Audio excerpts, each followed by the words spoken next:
Pourquoi faire? Pour quel changement? Avec quels moyens compte-t-elle changer la province de l'Équateur? Face à face spécial, je reçois ce vendredi 26 avril, après le journal de 19h, Madame Lydia Ifusola Yembe, candidate gouverneur, province de l'Équateur. Rediffusion ce samedi 27 avril, après le journal de minuit, après le journal de 7h. 16 candidats pour un poste de gouverneur de province. Nous sommes dans la province de l'Équateur. Madame Lydia Ifusola Yembe, bonjour. Bonjour. Vous êtes candidate? Oui. Pourquoi? Parce que j'aimerais apporter le changement à la province. J'aimerais bien apporter la contribution dans cet élan de la province. Donc notre province est restée un peu empiriste avec le temps et ça réveille ma conscience aujourd'hui de pouvoir mettre à contribution mon savoir-faire pour permettre à ce que ça puisse aussi décoller. Quand on lit votre CV, on voit que votre savoir-faire, il a beaucoup été certes dans le public, mais pas à ce niveau de responsabilité, en tout cas pas en politique. Pourquoi le gouvernorat? Le gouvernorat était un choix d'abord des jeunes. Après ma candidature en tant que députée nationale, ça n'a pas été comme on l'espérait au fait. J'ai été à l'extérieur pour quelque temps, mais les jeunes équatoriens se sont levés tous ensemble pour se dire non, nous devons déposer cette candidature.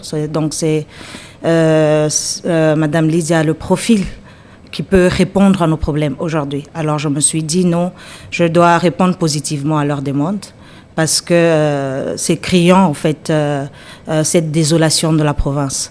Alors les jeunes veulent voir le changement et ils m'ont porté comme leur choix.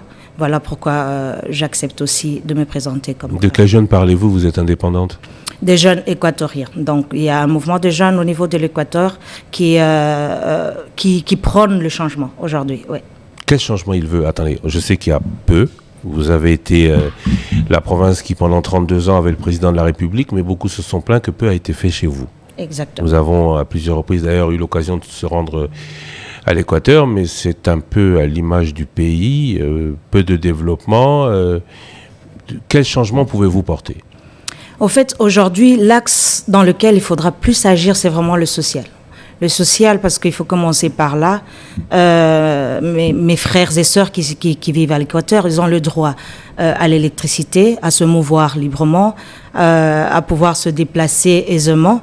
Donc, il y a avoir le droit aussi à la santé. Donc, ce sont des questions majeures qui priment là-bas et auxquelles nous devons répondre. Nous devons y répondre. Donc, ce sont des droits fondamentaux. Vous parlez des droits fondamentaux. Vous parlez des droits fondamentaux. Moi, tout de suite, je viens avec le problème de l'argent. Comment vous, jeune, vous le dites, avec, en ce qui concerne la politique, pas beaucoup d'expérience, vous le reconnaissez. On va revenir sur votre profil tout à l'heure. Vous pensez pouvoir apporter solution électricité, eau, parce qu'il n'y a pas que ça, mais aussi vous parlez de la libre circulation des populations, infrastructures, des problèmes qui sont des problèmes que le gouvernement central n'arrive déjà pas à résoudre. Au fait, je dirais qu'aujourd'hui, pour moi, mon approche, si le gouvernement central n'arrive pas à le résoudre, c'est parce qu'il n'y a pas de sous-basement, il n'y a pas une personne clé avec qui le faire. Moi, je n'ai pas de profil très politique, mais je suis active. Donc, en tant qu'architecte, j'ai élaboré plusieurs projets, des projets à cadre de développement aussi dans des provinces. Donc, même en tant que DG de l'intendance générale, aujourd'hui, tout ce que je détiens comme atout peuvent permettre à ce qui est cet élan. Ça veut dire qu'il y a des projets simples. Il faut juste de la bonne gouvernance. Je vous dirais vraiment, il faut la bonne gouvernance. On ne va pas dire que notre province n'a pas de ressources, n'a pas d'argent. Notre province est placée parmi les provinces clés qui répondent aux problèmes majeurs de réchauffement climatique. Nous avons le crédit carbone où aujourd'hui la RDC, elle est en train de toucher de paiements vis-à-vis à cela. Donc, nous, notre richesse, c'est cette forêt, notre richesse, c'est le fleuve. Nous devons mettre ça à contribution. Donc, élaborer des projets qui cadrent aussi avec le développement durable et permettre à ce que ce projet-là puisse avoir des impacts visibles. Donc, je ne pense pas que c'est des carrières politiques c'est un politicien chevronné qui doit changer ça.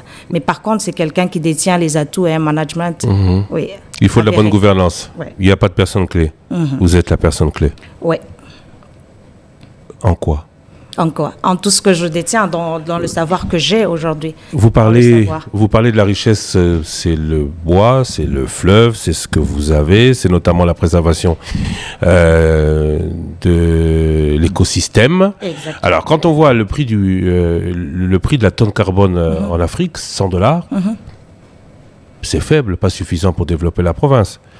Quand on voit, par exemple, le café, hier, qui faisait la richesse de la province, l'exploitation des grumes, qui faisait la richesse de la province, que le monde entier demande à ne pas exploiter, on se demande comment est-ce que vous allez pouvoir profiter des richesses de cette province pour apporter tout le social que vous promettez. Aujourd'hui, d'abord, sur le plan social, ce que je veux vous dire d'abord, c'est que notre province ne forme pas des jeunes par rapport à notre vocation. Ça, c'est le premier lieu. Ça veut dire que nous devons mettre des cartes d'abord de formation pour protéger cet écosystème, pour permettre à ce que, si nous devons même parler de ce crédit carbone, nous devons être en mesure de protéger cet écosystème. Mais il faut des formations, il faut mettre les jeunes à contribution, il faut normalement des infrastructures, donc des instituts supérieurs ou des instituts de formation dans ce sens-là. Et avec ça, nous allons déjà créer de l'emploi parce que au lieu que la plupart de nos jeunes puissent entrer dans la forêt pour couper les arbres ou soit pour se ressourcer, trouver à manger et tout, nous allons leur permettre de vivre tout en protégeant la forêt. Ça, c'est en premier lieu parce que tous les jeunes créés là-bas, par manque d'emploi, ils sont capables de faire un peu n'importe quoi. Mais protéger la forêt, ça va vous coûter plus que ce que cela va vous rapporter. Le crédit carbone est un des plus faibles taux pour la République démocratique du Congo. Je ne dis pas qu'il ne faut pas protéger la forêt. Il faut protéger la forêt, c'est protéger le monde. Mais se fier sur la protection de la forêt pour avoir des ressources pour développer l'équateur, c'est un peu il n'y a pas que la court. Protection de la forêt. Ce qui est dans mon projet, c'est que nous devons faire... le climat chez nous permet à ce que nous puissions vraiment faire de l'agriculture. Et aujourd'hui, j'ai vu le chef de l'État qui voulait faire normalement la revanche du sol sur le sous-sol. Ça veut dire l'équateur, déjà le climat qui est là, nous pouvons développer l'agriculture industrielle et voir comment maintenant avec cette agriculture-là, offrir encore plus d'emplois, mais surtout aussi avoir... créer une stabilité au niveau alimentaire. Donc c'est important aussi l'agriculture chez nous. Ça veut dire que nous tablons aussi dans le développement de la pêche aussi. C'est parmi les atouts économiques que nous aurons à mettre en place. Agriculture, pêche, revenons aux fondamentaux. Pour tout cela, il faut de l'argent. Vous le trouvez où? De l'argent, normalement, Monsieur Christian, je veux vous dire que l'argent existe. Il suffit de monter de projets. Et ce projet-là, au niveau du gouvernement central, de les aligner pour que nous puissions avoir une ligne budgétaire pour réaliser ce projet. Quel projet, par exemple, vous pouvez monter qui peut assurer le développement de cette province? Il y a des projets clés, c'est vrai que je ne vais pas tout détaler, nous sommes à la course du gouvernorat, donc il y en a plusieurs candidats peut-être qui n'ont pas ce que moi je détiens comme connaissance de ce que je veux faire, mais sinon je vous dis que c'est sur base de projets et les investisseurs sont un peu réticents du fait que nous n'avons pas l'électricité. Alors aussi, le premier des projets sur le cheval de bataille que j'ai, normalement, c'est mettre de centrales solaires où nous pouvons avoir l'électricité déjà pour attirer les investisseurs parce que l'électricité est un atout majeur dans les développements. Mais aujourd'hui, chez nous, c'est ça que nous manquons. Nous pouvons aller dans l'hydroélectrique bien après, mais nous pouvons aller dans des solutions qui sont encore plus simples pour d'abord avoir accès à cette électricité et essayer d'attirer les investisseurs. Vous attirez les investisseurs par le solaire, oui, mais avant de monter une centrale solaire, il faut au minimum 6 mois, 1 an. Alors vous, on va revenir sur le volet budget. Ces investisseurs, vous les attirez pour exploiter dans quoi et vous les attirez d'où? En fait, il y a des investisseurs qui sont prêts à venir, par exemple, investir dans la pisciculture, normalement. Nous avons des Chinois là-bas, mais nous les exploitons mal. Les Chinois, nous les avons juste dans l'exploitation des grumes. Mais par contre, la Chine est réputée dans dans la pisciculture, donc dans cet élevage massif qui peut soulager aussi Kinshasa. Donc, dans les temps, l'Équateur était aussi une province qui était clé dans le développement des autres provinces comme le Katanga. Aujourd'hui, si nous arrivons aussi à développer normalement cette pisciculture et renvoyer le poisson ici au lieu que ça vienne de Chine, je pense que ça sera une bonne avancée pour nous déjà. Moi, j'aurais pensé que vous m'auriez plutôt parlé des grumes. Parce que ces grumes sont exportés à l'état brut et nous reviennent ici avec une valeur ajoutée. L'investissement dans le raffinage de ces grumes n'est pas dans votre plan d'action. Le raffinage de grumes, il est dedans, mais pas très accentué. Parce que comme nous voulons aussi conserver, parce que nous avons eu à le voir aussi, c'est ça notre richesse, cette forêt. Le souci est de la conserver aussi, de ne pas totalement la livrer à cette exploitation qui est très ravageuse. Aujourd'hui, ce que les Chinois sont en train de faire, ça brise le cœur. Donc, ils sont en train d'exploiter sans reboiser. Alors, il faudra réfléchir correctement et avoir des axes où ils peuvent exploiter et qu'est-ce que nous devons conserver. Oui, mais pour faciliter la conservation, mettre l'obligation de transformation sur place. Au moins, on saura ce qu'ils exploitent, au moins, on saura ce que l'on gagne et au moins, cette valeur ajoutée du fait de la transformation restera au Congo. Ça, en tout cas, c'est un souci majeur que ça se passe ainsi pour tout ce qui est de notre richesse. Commençons par le minerai aussi. Le chef de l'État aimerait que ça puisse être transformé totalement ici au Congo. C'est la même chose que nous allons faire. Donc. Mais c'est un programme qui va prendre un peu de temps. Mais entre-temps, ce n'est pas veut dire que nous n'allons pas le faire. On va essayer avec la contribution de tous parce que la population doit comprendre le bien fondé de tout ça. Il faut la contribution de tout le monde pour que nous puissions arriver à mettre en place la mise en place de ces chaînes de transformation. Vous avez parlé du temps. Est-ce que vous aurez le temps de faire quelque chose en 5 ans? En 5 ans, j'aurai le temps déjà de commencer et de laisser les bases pour cet envol. De commencer quoi? De laisser quelle base?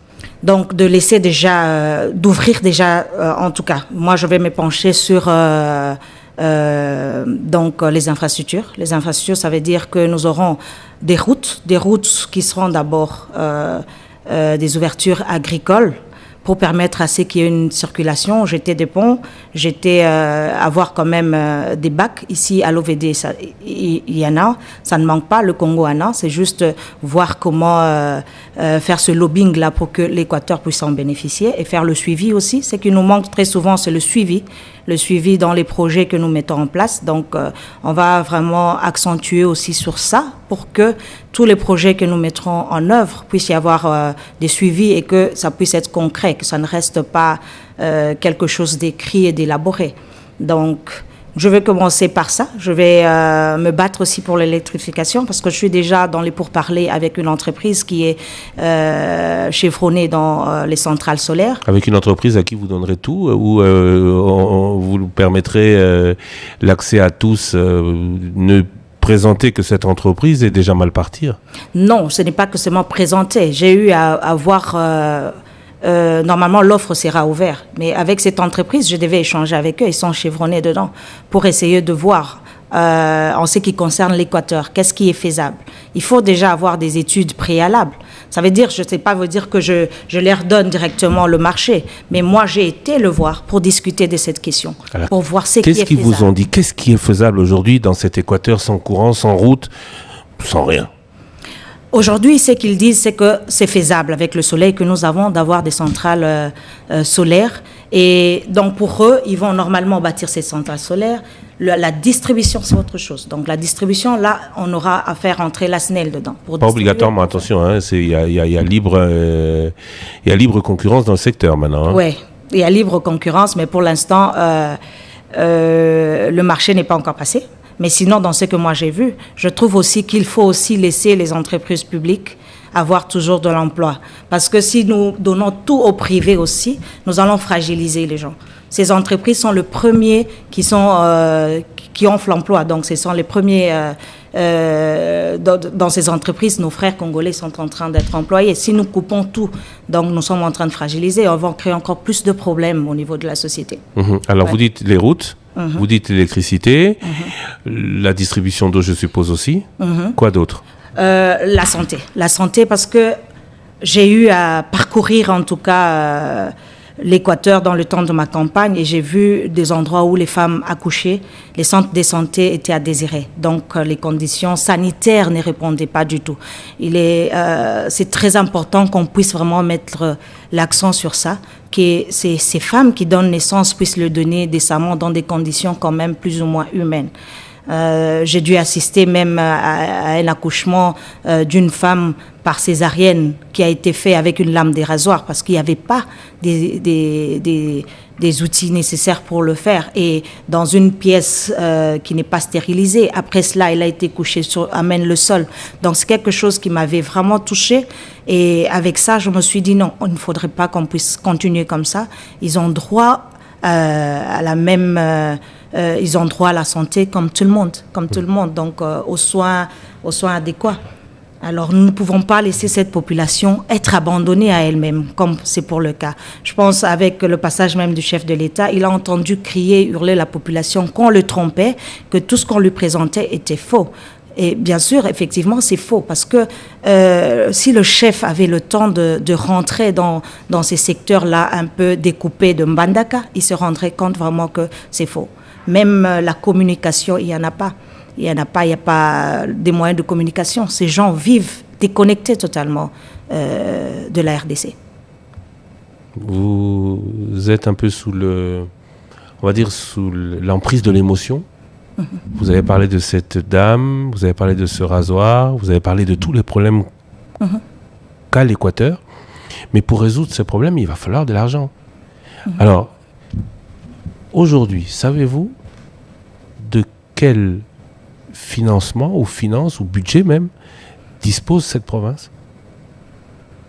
Aujourd'hui, le budget qui a été alloué à la province, non.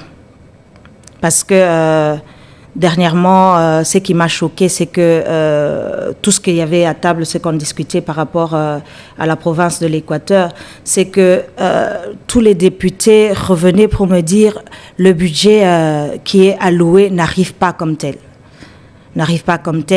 Ils parlent d'un système qui est mis en place où la province ne reçoit que de miettes. Alors je leur ai dit, écoutez, moi je prendrai le temps d'étudier ces questions, parce qu'il ne faudrait pas qu'on ait à rester sur des zones un peu floues sur cette question. Donc, ça serait mieux d'étudier et de contacter normalement le gouvernement central pour savoir réellement qu'est-ce qui se passe et comment est l'acheminement de ce budget qui est voté au niveau du gouvernement central. Donc, vous allez à la tâche sans savoir ce dont vous disposerez. Pas exactement, oui. D'où le risque. Et la question, est-ce que vous êtes sûr de pouvoir y arriver? Oui, je suis sûr. C'est plus promettre sans être certain de réaliser promesses faites. Non, je ne promets pas. Ce que je dis, c'est qu'aujourd'hui, tout projet a un budget. Ça veut dire, moi, mon budget, je l'ai. De combien est-il? Mon budget total, je ne vais pas vous l'avouer, pour des raisons que je viens de dire là. Mais sinon, par exemple, pour un cadre clé dont je suis en train de parler par rapport à l'électrification, je vous dirais qu'on m'a proposé un budget de 27 millions pour qu'on arrive à le faire. Donc du coup... pour électrifier quoi? Uniquement Mbandaka? Pas uniquement Mbandaka. Donc nous commençons par Mbandaka et puis nous allons commencer à aller... Donc la grande centrale commence par Mbandaka et puis nous allons choisir maintenant des secteurs. Ça sera par priorité. Ça c'est pour donner l'électricité ou amener le développement du fait de l'électricité, parce que c'est pas la même chose. Vous pouvez électrifier un coin et ne pas pouvoir vendre cette électricité, ce qui va faire que votre projet est un projet mort d'avance. Vous électrifiez pour que investissement et ou parce qu'investissement va aller là où vous amenez l'électricité, oui ou non? Nous électrifions, c'est ce que je vous ai dit bien avant, ce qui retient les investisseurs et tout le monde qui est intéressé par la province de l'Équateur, c'est le manque d'électricité en premier lieu. Nous allons électrifier pour que une partie va bénéficier à la population, mais la majeure de cette production, normalement, doit être mise à contribution pour ceux qui seront dans les secteurs industriels, donc de développement industriel, ça veut dire de transformation ou... Donc, plus ou moins, ce que nous sommes en train de regarder sur le projet que nous avons avec la pisciculture, c'est cette conservation-là avant d'exploiter ça. Nous avons aussi, par exemple, la transformation aussi de produits agricoles qui vont provenir de l'agroalimentaire. Donc, de l'intérieur de la province, ouais, oui. Ou pour lesquels vous devriez au préalable avoir rétabli route de dessert agricole. Madame Lydia Ifusola Yembe, vous l'avez dit tout à l'heure, vous étiez candidate à la députation nationale, issue de la VRP, l'Action des volontaires pour le réveil patriotique, le parti de M. Mwindo Nzangi. Ça ne s'est malheureusement pas bien passé, mais vous n'êtes ni du MLC, ni de la REP, ni du Code, les partis des leaders provinciaux que sont Jean-Pierre Bemba, Maître Loando et Jean-Lucien Boussa. Comment espérez-vous vous faire élire?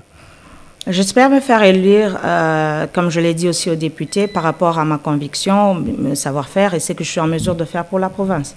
Ça veut dire que ces députés-là, aujourd'hui, n'appartiennent pas à un individu, n'appartiennent pas au parti politique, mais ils ont été élus. Ce sont des élus du peuple, ils sont là, ils ont un devoir patriotique. Ça veut dire leur voix aujourd'hui, c'est eux les électeurs de gouverneurs, mais leur voix doit être penchée du côté du profil du candidat qui peut apporter ce changement. Donc ils connaissent aussi le mal dont souffre l'Équateur. Vous pensez que ces députés qui ont mandat de ces partis iront à l'encontre des mots d'ordre de ces partis? Je pense que ces députés sont conscients. Aujourd'hui, ils ont été invités ici à Kinshasa après ce qui a eu à se passer après le vote du bureau du Parlement provincial. Et tout le monde avait le même langage de dire oui, aujourd'hui on ne peut pas nous imposer. On ne peut pas nous imposer parce que nous voulons voir notre province décoller. Nous ne pouvons pas rester comme ça, être manipulés à chaque fois. Ils ont ce souci-là de changement. Ils l'ont et ils le disent à chaque fois qu'ils veulent voir du changement.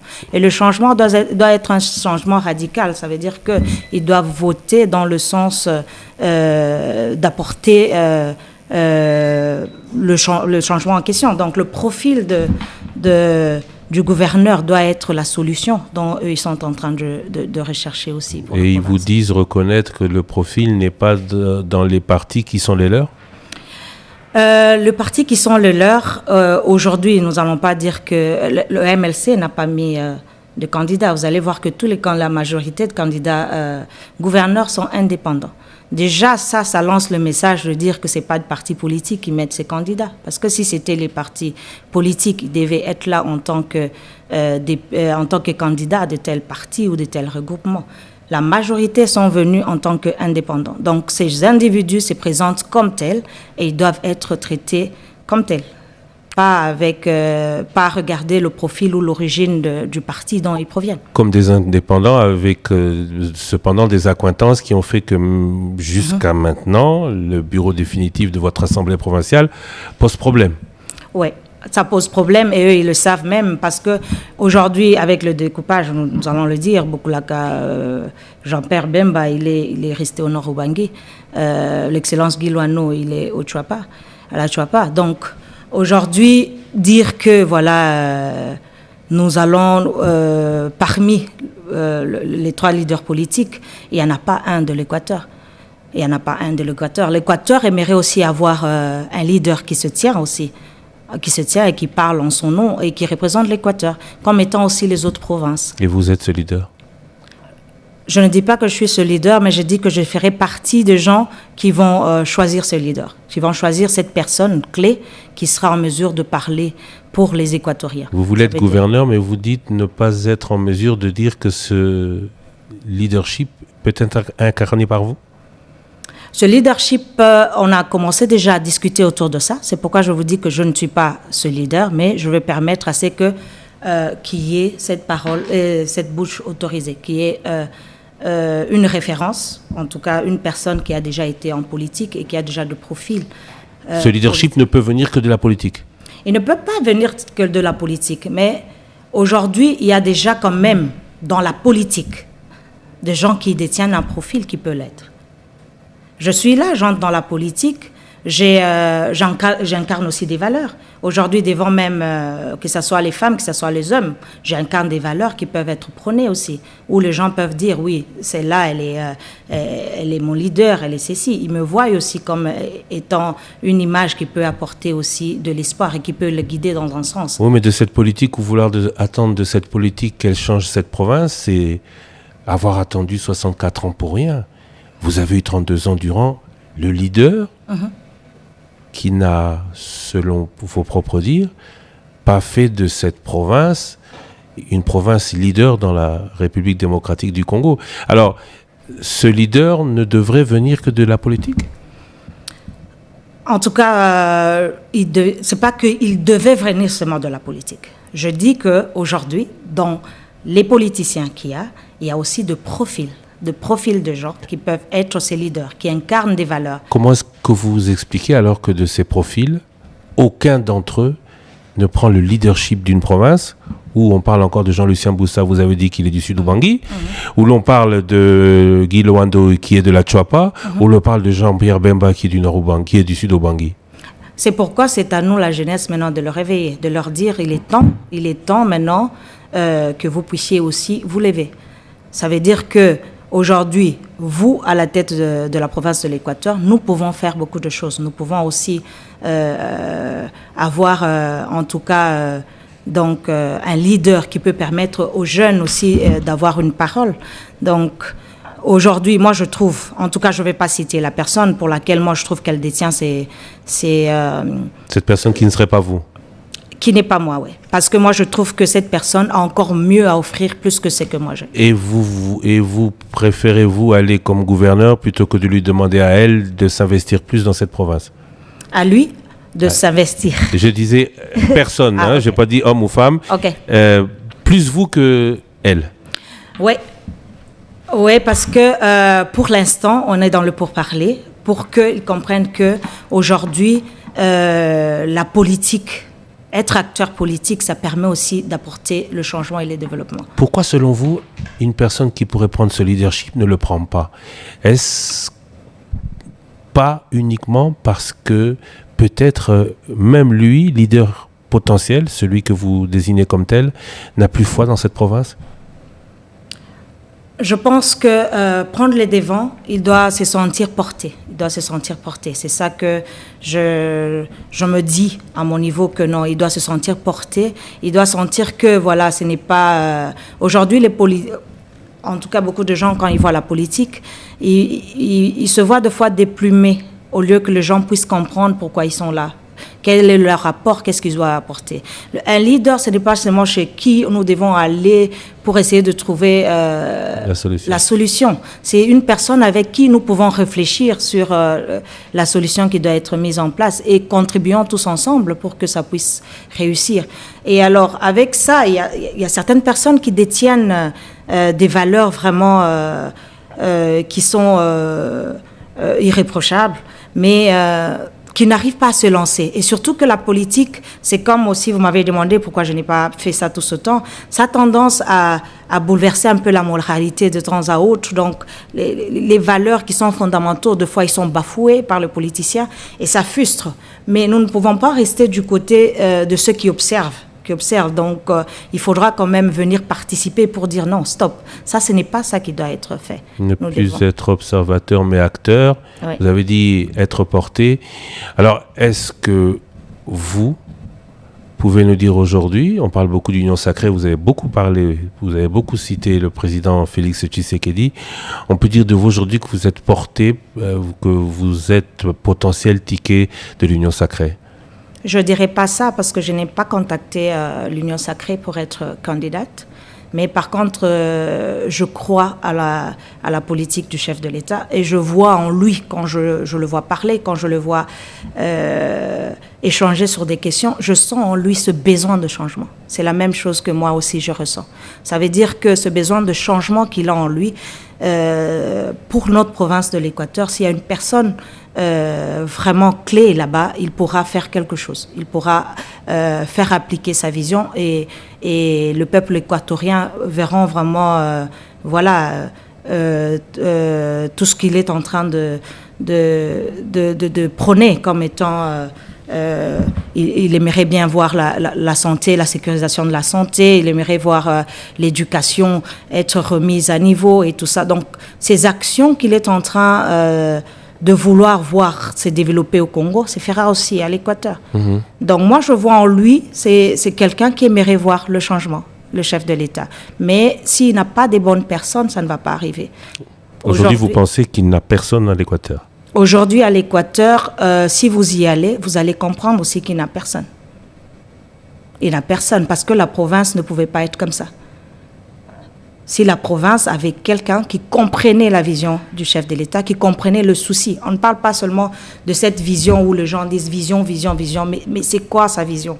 Au fond, c'est ce souci-là de voir ce développement, c'est ce souci-là de voir les choses changer, de voir le Congolais avoir accès aux choses élémentaires. Il a ce souci-là. Mais chez nous, est-ce qu'il y en a? Non. Vous prenez un risque. Le risque d'être aussi une personne supplémentaire sur laquelle le président pourrait se dire « je ne peux pas compter sur elle ». Est-ce qu'il y a un minimum syndical que vous vous dites obligatoire à atteindre pour continuer, si un jour, à terme ou avant terme, bilan doit être fait, un minimum que vous souhaiterez atteindre? Si oui, lequel? Le minimum que je souhaiterais atteindre, c'est déjà ce projet-là d'électrification pour permettre à ce que nous puissions avoir quand même quelques firmes qui peuvent s'installer là chez nous. Et aussi désenclaver les différents secteurs, que nous puissions être en mesure de circuler et communiquer entre nous. Ça veut dire ça déjà, si j'arrive à le faire dans ce mandat, ça sera pour moi une belle réussite. Mais à cela aussi, rajouter un minimum de soins, des accès aux soins de santé dans les secteurs. Donc, ne fût-ce qu'avoir un centre de santé de référence qui peut être mis à contribution de la population, quoi. Donc, ça dépend du secteur, dans chaque secteur. Aujourd'hui, nous avons eu les 145 territoires. Tout le monde est en train de se demander où est-ce qu'on a eu à le faire là, à Bolumba. C'est presque inexistant. Mais le souci du chef de l'État était quoi quand il a créé ce projet? Est-ce que c'est de sa faute si ça n'a pas marché? Je ne pense pas. C'est la faute des répondants qui sont dans les provinces, ils n'ont pas fait le suivi, ils sont restés, ils n'ont pas compris le chef de l'État. S'ils avaient compris qu'est-ce qui était derrière ce projet de 145 territoires, on aurait répondu à bien de problèmes majeurs. Ouais. Au bout de quel moment, si vous êtes élu, vous direz, ou vous serez en mesure de dire l'espoir que j'avais s'est envolé? Au bout de quel moment de dire l'espoir s'est envolé? 6 mois, 1 an? Je le dirai pas. Vous irez jusqu'au bout du mandat, même si, issu positif, vous vous rendez compte que possible ne sera pas? Je dirais pas que c'est impossible de changer la province. Non, ça, je dirais que c'est pas ça. Moi, j'ai eu à observer, j'ai eu à regarder par un leadership simple. On sait changer les choses. Il n'y a pas de magie. La roue, elle existe déjà. Il y a des études déjà préalables qui sont déjà faites sur lesquelles nous pouvons nous appuyer. Et si nous avons l'écoute du chef par rapport au projet majeur de l'Équateur, eh ben, nous allons décoller. Je ne vois pas une province qui a la magie ici en RDC. Si on parle du Lualaba qui fait ce qu'il est en train de faire, c'est parce que le Lualaba a mis à contribution normalement ses redevances minières pour que la population puisse voir quelque chose qui ressort de leur richesse. Nous aussi, nous devons le faire. Nous avons la forêt, nous avons l'eau, nous avons le fleuve. C'est ça notre richesse. Eh bien, que notre richesse ne soit pas égale à celle du Lualaba, eh bien, nous allons faire avec ce qu'il y a, mais déjà donner la solution aux problèmes que nous avons.